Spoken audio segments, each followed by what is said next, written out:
Qala al-muallifu Abu Hamid Muhammad ibnu Muhammad ibni Muhammad al-Ghazali rahimahullahu ta'ala wa nafa'ana bihi wa bi'ulumihi wa bi'amalihi fid dharaini amin.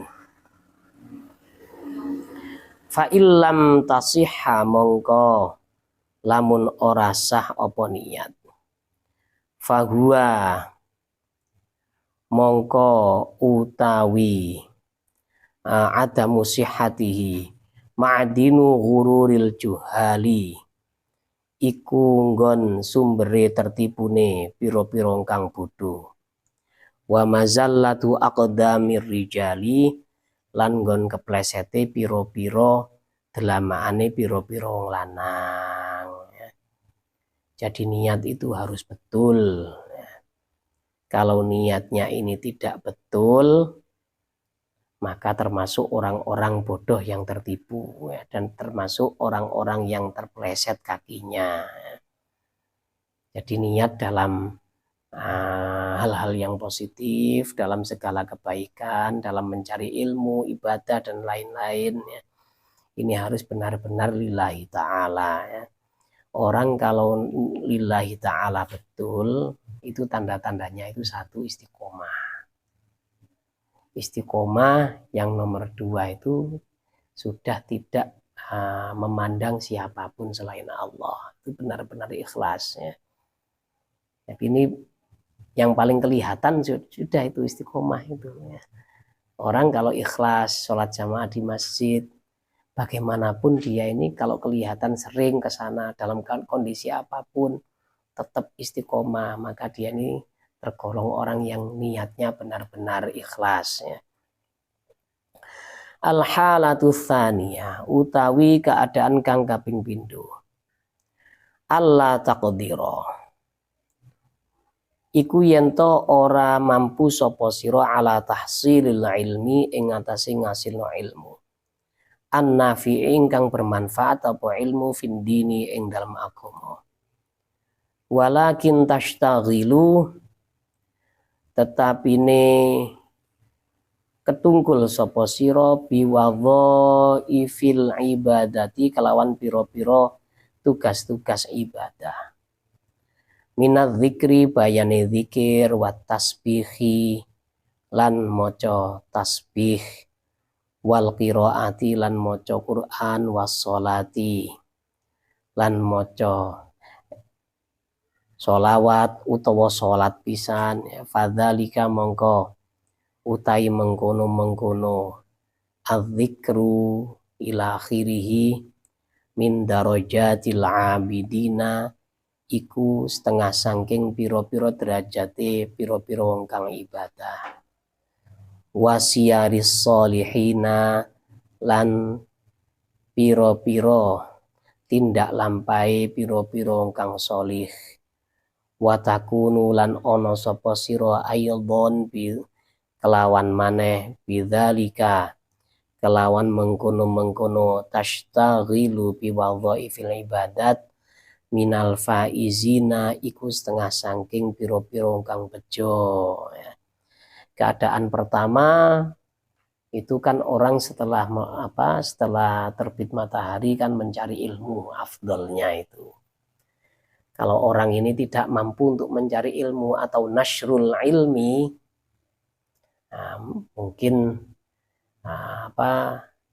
kondisinya sudah jauh dari tempat-tempat belajar ilmu, tapi dia ini masih cukuplah bekal untuk ibadahnya, ilmu untuk ibadahnya masih cukup. Kemudian dia ini memperbanyak zikir, membaca tasbih, membaca Al-Quran, memperbanyak sholat. Nah, ini adalah derajatnya orang-orang yang beribadah. Ya, ini termasuk orang-orang yang beruntung pula. Ya. Al-halatu utawi keadaan ats-tsalitsatu kang nomor 3 antashtagila iku yento ketungkul sapa sira bima kelawan perkara yasilu ingkang tumeka minhu saking ma khairun opo kebagusan ilal muslimina maring piro-piro muslim. Wa yadkhulu lan mlebu bi kelawan ma sururun opo kebungahan ala qulubil mukminina ing ngatasé piro-piro atine piro-piro ingkang beriman. Aw yatayassaru utawa dadi gampang bihi kelawan ma al a'malu apa piro-piro penggawean as-sholihatu ingkang bagus lis-sholihina kedue piro-piro ingkang sholih.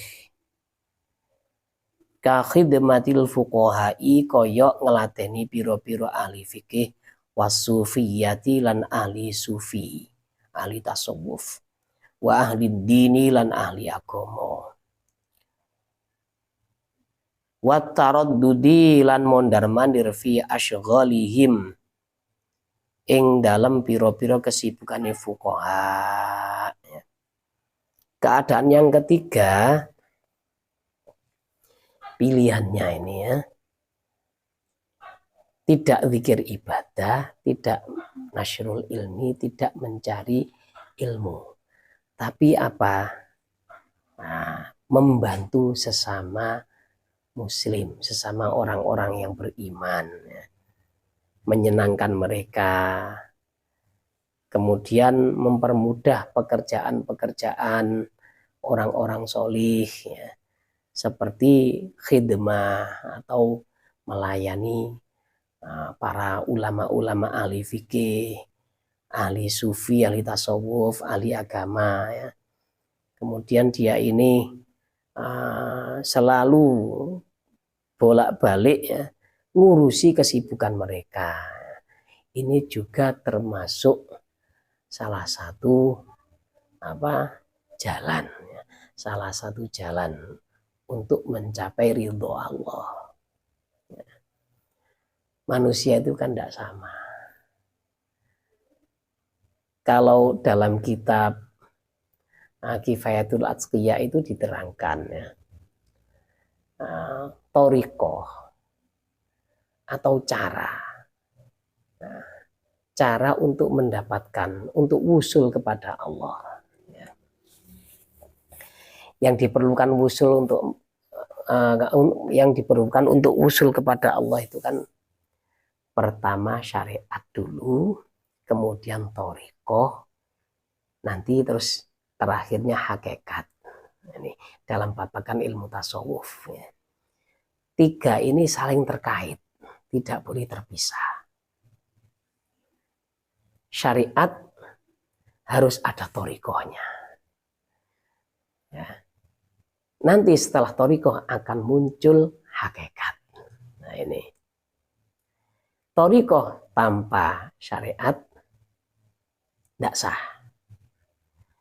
Kemudian syariat tanpa thoriqoh ini ya nggak mantep, ngambang ya.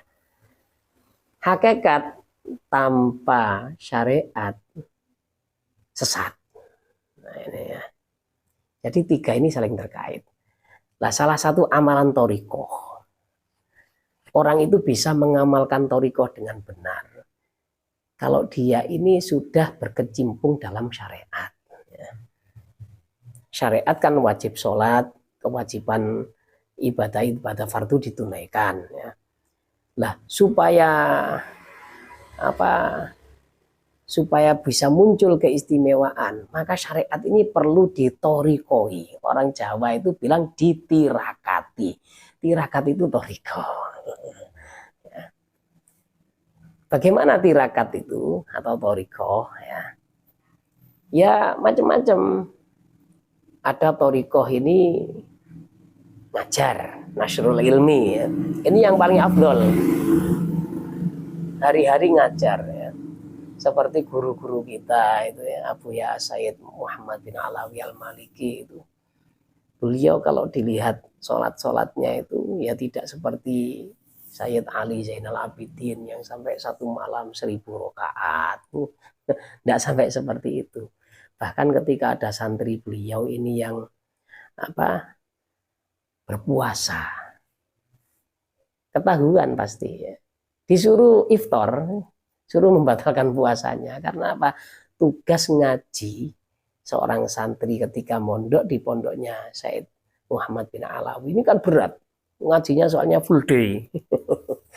Bukan hanya sekolah full day ya, ini ngaji full day ini. Luar biasa beliau. Itu thariqahnya beliau ya.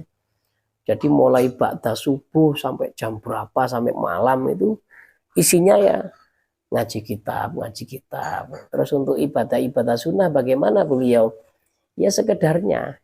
Jadi thariqahnya atau tirakatnya itu memang di nasrul ilmi. Ada orang itu kalau nasrul ilmi nggak bisa. Soalnya nasrul ilmi ngajar itu kan bakat-bakatan. Memang orang itu bisa punya ilmu, tapi kalau untuk ngajar, ini bakat modelnya. Ada kawan ya sudah mondok lama, sudah 13 tahun lebih mondok ya. Tapi kalau disuruh ngajar nggak bisa. Ada memang seperti itu ya. Bukan berarti beliau bodoh, enggak, tapi memang kemampuan untuk menyampaikan itu sulit. Menyampaikan ilmu itu kebetulan tidak punya keistimewaan. Ketika itu salah satu dari kawan-kawan ini ada yang laporan, saya tanya bagaimana itu ngajarnya itu fulan itu. Ya beliau sebenarnya nggak bodoh sih, ya pondok sudah lebih dari 10 tahun, tapi memang kalau nerangkan itu tidak bisa berkembang. Misalkan ya, rukun sholat ada berapa? Ini, ya sudah. Jadi pendengarnya ya bosan. Ya itu ada memang orang seperti itu. Jadi orang seperti ini tirakatnya bagaimana? Ya mungkin bisa ya, bisa untuk melakukan zikir ibadah. Kalau disuruh ngajar tidak bisa, mungkin dia ini kuat untuk zikir ibadah, zikir sampai ribuan, ya. Sholat sampai sampai banyak, ya. Membaca Al-Quran tiap hari istiqomah, ya itu sudah tirakatnya ya, atau thariqahnya itu. Terus ada lagi orang itu ilmu tidak punya, maksudnya kemampuan untuk nasrul ilmi tidak ada. Kemudian disuruh sholat, disuruh ngaji Al-Quran, lama-lama juga nggak mampu. Tapi dia ini untuk masalah khidmah nomor 1. Ya memang ada orang seperti ini. Ya, suruh ngaji 1 juz itu. Dapat berapa lembar itu sudah capek, sudah ketiduran. Mau sholat lama-lama. Banyak pekerjaan. Dia ini hebatnya itu di masalah pekerjaan. Ya sudah suluknya di situ. Ya. Thariqahnya di situ sudah. Khidmah membantu, bahkan ini lebih utama daripada zikir ibadah tadi. Soalnya apa? Ada hubungan, ada manfaat ke orang lain. Kalau zikir ibadah kan manfaatnya untuk dirinya sendiri. Orang ngaji. Ya manfaatnya ya pahalanya untuk dirinya sendiri. Nah, terus kalau khataman dikhususkan pada orang, ya kita tidak menafikan ya. Bisa saja dia ini pahala baca Qur'annya dikirim ke mayit. Ya bisa saja. Tapi kan tidak kelihatan manfaatnya kan. Jadi kalau ada orang khataman minta dibayar itu ya saya itu tidak suka. Soalnya manfaatnya itu tidak jelas. Ya. Kalau benar-benar ikhlas terus kelihatan, misalkan ada cahaya menuju kuburan, wah boleh orang pasang tarif. Ayo kalau khataman pakai undang saya harus 500.000. Nah seperti itu tidak masalah ya. Kalau memang kelihatan pahalanya langsung seperti ada sinar, langsung loncat meluncur ke arah kuburannya. Tapi kan tidak kelihatan, ya tidak boleh pasang tarif. Soalnya dalam syariat itu kalau ujroh itu harus jelas. Kalau orang ngajar Al-Quran, bagaimana? Ngajar Al-Quran, boleh orang itu pasang tarif. Saya sanggup mengajari anak Anda sampai fasih. Nah, saya target setiap bulan Bapak harus bayar saya sekian. Boleh ya. Dalam segi fikih lah ya. Kalau tasawuf masalah ikhlas lain lagi ya. Dalam segi hukum. Nah ini boleh-boleh saja karena manfaatnya kelihatan.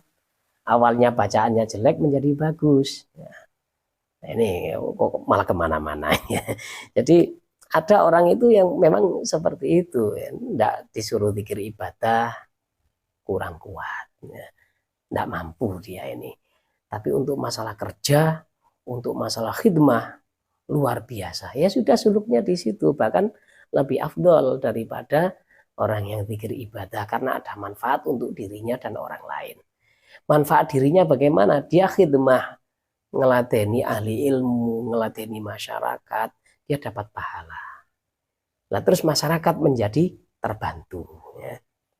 Ya sahabatnya seperti itu. Ada sahabat ini yang memang melulu di ilmu ada. Contohnya apa? Abdurrahman bin Sokher atau yang kita kenal dengan apa? Abu Hurairah. Ini kepala Ahlus Sufah, ya. Kepala Ahlus Sufah atau santri-santrinya Rasulullah yang berjumlah 200 orang. Beliau ini tidak kemana-mana. Setiap hari lapar, kenyang, susah atau senang pasti ada di masjid. Tidak kemana-mana sudah. Mencari ilmu. Jadi mulazamah dengan Rasulullah. Ya. Nah, hebatnya ini Abu Hurairah meskipun Islamnya belakangan tapi hadisnya paling banyak. Di saat para sahabat yang lain sibuk ke ladang, sibuk ke pasar, ya. Beliau mulazamah terus dengan Rasulullah. Ya hadisnya sampai hafal 5.000. Sahabat yang lain, loh kamu ini Islamnya baru-baru ini tapi kok hadisnya kok luar biasa banyak ya. Saat kamu tidak bersama Rasulullah, saya tiap hari. Nah ini, jadi terus ada sahabat itu yang khidmah, ya. Seperti siapa yang khidmah untuk Rasulullah, ya. Sahabat Bilal bin Rabah. Beliau ini karena memang punya tenaga yang super, ya. Budak kulit hitam asalnya beliau. Beliau ini suka mencari nafkah untuk keluarga Rasulullah, ya. Kerja ada lebihnya, ya. Untuk dirinya sudah cukup, kok ada lebihnya untuk keluarga Rasulullah. Seperti itu beliau, ya. Nah, jadi macam-macam. Kalau orang itu disuruh suluk atau toriko hanya satu, ya kasihan. Karena manusia ini kan makhluk yang beraneka ragam, ya. Makhluk sosial yang macam-macam. Nanti tidak jalan malah kehidupan. Kalau semuanya jadi kiai, yang ngaji siapa?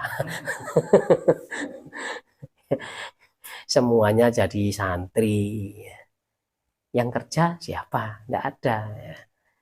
Nah, terus oleh Allah ini ditata dengan baik, orang ini bakatnya di mana. Ya saya punya kawan ini menjadi ketua pondok, menjadi pemangku pondok. Melihat ada salah satu santri ini kok bakatnya di ilmu kok luar biasa. Sudah ini faknya di sini. Ada santri ini kalau dikatakan nol pudul, ya sudah nol patah pula nolnya ini. Tidak bisa disuruh ngaji itu diajari alif sulit sekali. Begitu bisa diajari ba, alifnya lupa. Terus dia kok bakatnya memelihara ayam, ya sudah itu. Suruh melihara ayam pondok. Ini bijaksana orang seperti ini, ya. Wasa'yu lan tumandang fi idhamil fuqara'i.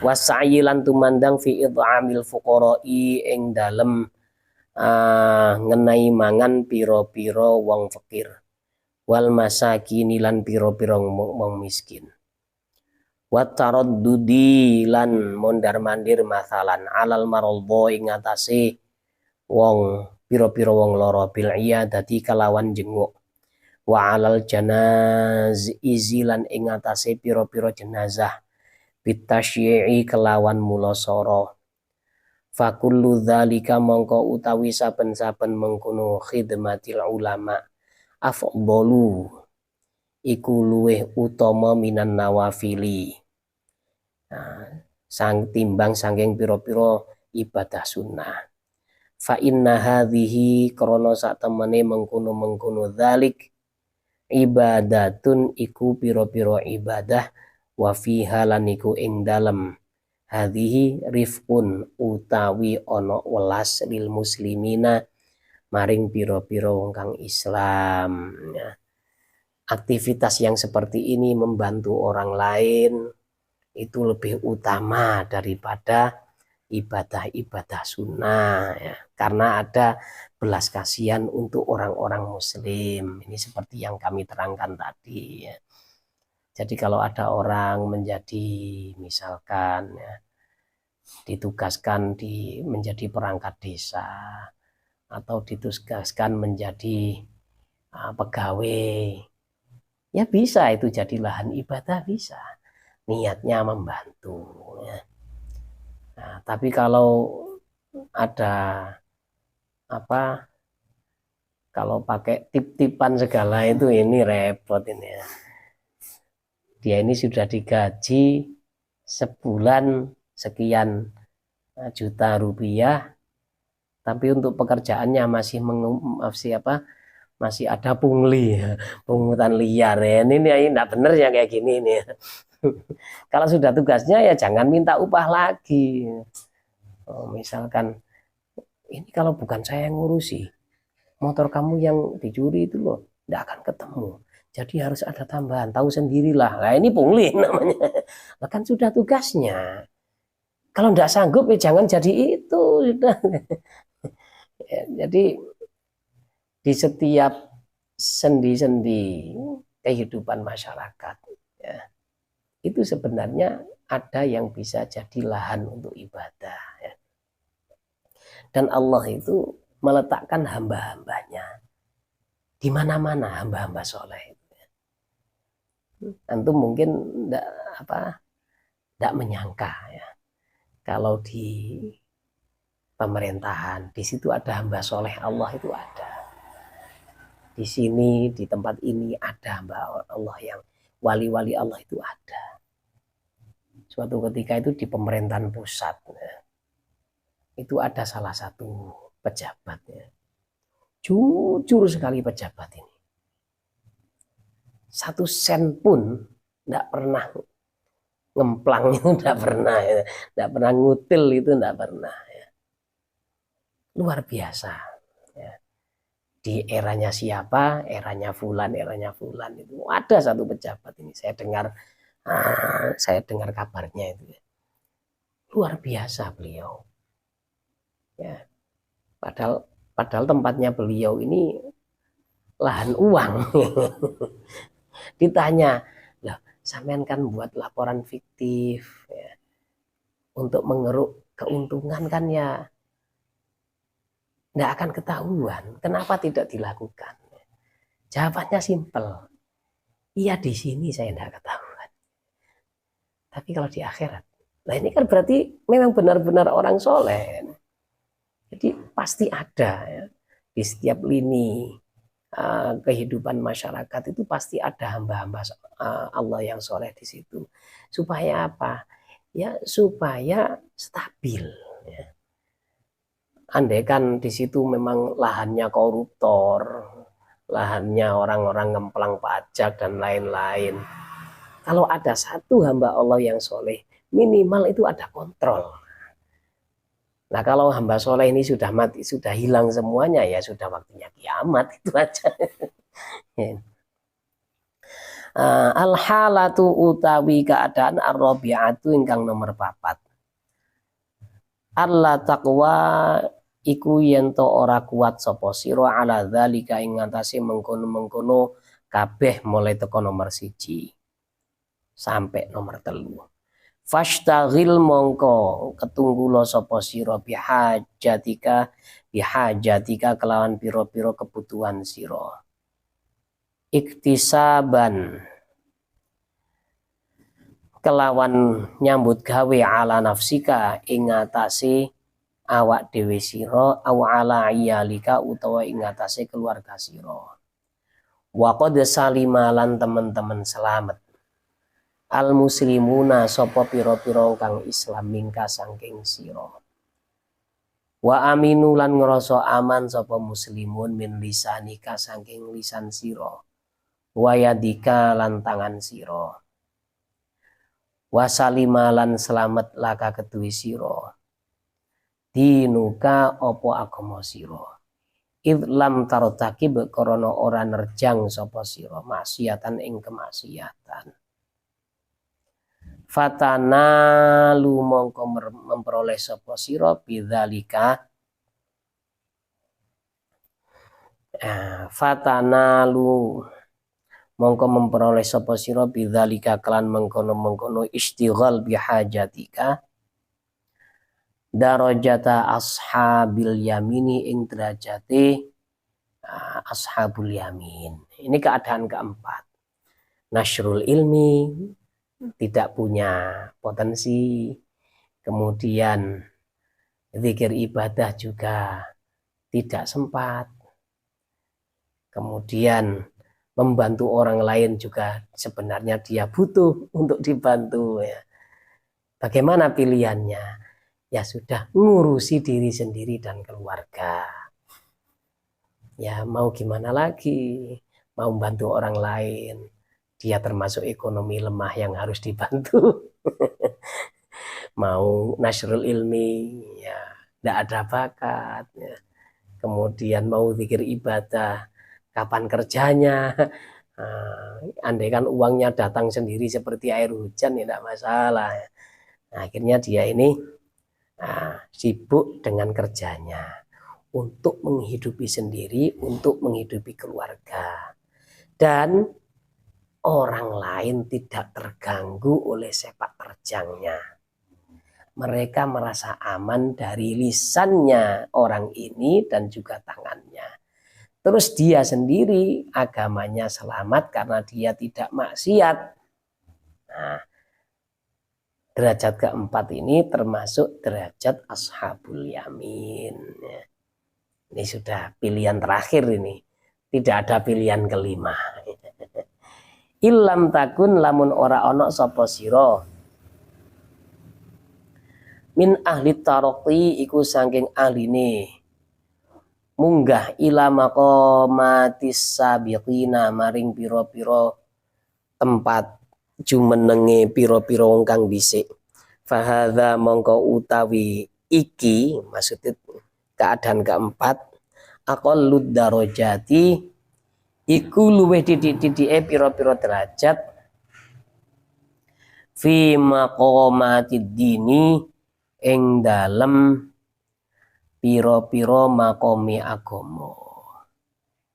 Ya ini adalah minimal. Makom minimal. Yang paling sedikit-sedikitnya orang itu ya ini sudah. Nah, dia kerja untuk dirinya sendiri, untuk keluarga, menjaga lisan dan tangannya. Maka dia ini termasuk orang-orang yang selamat, orang-orang yang ashabul yamin. Ya. Wama utahi perkara ba'da hadza kang ing dalem sawise iki fahuwa mongko utawi ma mimmarati syayatini iku saking pira-pira lahan gembalane setan. Wadzalika utai mengkono-mengkono ma ba'daha bi antastaghila iku gambare yen to ketungkul sapa sira wal iyadzu hale utai perlindungan billahi iku kelawan Allah ketungkul bima kelawan perkara yahdimu ingkang ngrubuhna apa madinaka ing agama sira au tu'zi utawa nglarakna sapa sira abadan ing siji kawula min ibadillahi saking pira-pira hambane Allah. ta'ala halimaha luhur sapa Allah. Fahadhihi mongko utawi iki rutsbatul halikina iku tingkatane pira-pira kang hancur, wong kang rusak. Fa iyyaka mongko wedya sira antakuna ing yen to ana sapa sira fi hadhihi tabaqati iku ing dalam iki tingkatan. Tingkatan kelima, tingkatan hancur. Nah, ini ya. Tingkatan lahan ya, lahan penggembalaan setan, yaitu orang yang banyak maksiat, orang yang menyakitkan sesama, yang menyakiti sesama. Ini jangan sampai ya. Saya jadi ingat salah satu makalah, entah ini hadis atau bukan ya, kita tidak berani meriwayatkan ya. Ada riwayat seperti ini ya. Kun aliman, jadilah kamu orang yang alim. Orang alim ya bagaimana kerjaannya? Ya ngajar. Ngajar nasrul ilmi ya, supaya Islam ini tetap abadi. Li'anna baqa'al islami bil ilmi. Islam itu bisa langgeng, bisa awet kalau ada ilmunya. Di samping dengan jihad, dengan ilmu juga ya. Makanya Rasulullah dulu itu kalau orang itu tidak ikut syariah, nggak ikut saroya, maksudnya tidak dikirim oleh Rasulullah, ya disuruh untuk mulazamah bersama Rasulullah, diajari ilmu-ilmu agama oleh Rasulullah, itu supaya agama ini tetap lestari. Kalau nggak bisa, jadi masih belum alim, ya, au muta'alliman, atau jadi orang yang mau berusaha untuk alim, mau belajar, mau ngaji, kesana kesini, mencari orang-orang yang ahli dalam ilmu agama. Nah, ini termasuk derajat kedua ya. Terus derajat ketiga, au sami'an, orang yang mau mendengarkan ya. Mendengarkan ilmu, nah, meskipun dia ini sulit untuk belajar. Aduh, saya sudah tua ya. Kesibukan saya dunia banyak ya, untuk nafkah keluarga dan diri saya sendiri, jadi tidak mampu saya mondok lagi. Bagaimana? Ya saya setel saja radio Dakwatul Mustofa misalkan. Ada di pasar disetel gitu. Atau di mana-mana mendengarkan pengajian-pengajian, atau channel YouTube ngopi ngaji lan ngopi santai disetel di mana-mana misalkan ya. Promosi dikit lah. Disetel ini. Mau mendengarkan. Orang mendengarkan lama-lama bisa punya ilmu ya. Bahkan kalau Abu Hanifah dan kawan-kawan itu ketika kerja tidak lepas dari nasrul ilmi. Beliau tukang kain. Ketika tukang kain ngukur kain misalkan, cara fikih bagaimana ini? Tetap ada mudzakarah ilmu dalam tokonya. Luar biasa. Belajar mencari ilmu itu kalau bagi Abu Hanifah tidak bisa dihentikan oleh kendala apapun. Luar biasa beliau ya. Semoga bisa meniru. Nah, ini terus derajat keempat, au muhibban, atau orang yang senang, tidak ganggu sudah ya. Dia senang, ada orang ngaji, alhamdulillah ya. Dan ada ancaman wala takun khomisan. Yang kelima ini yang bahaya. Ya, jangan jadi orang yang kelima, sudah tidak ngalim, tidak mau belajar, mendengarkan tidak mau, malah ganggu lah ini. Memang angka 5 itu entah.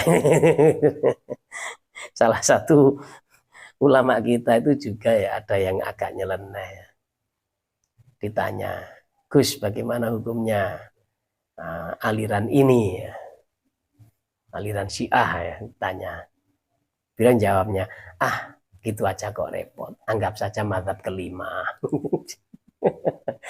Maksudnya apa? Mazhab yang nggak diakui yang kelima itu, yang diakui 4. Ini ya memang apa seiring sejalan dengan riwayat tadi ya, ini yang diterangkan oleh Imam Al-Ghazali ini ya. Nah, jadi alhasil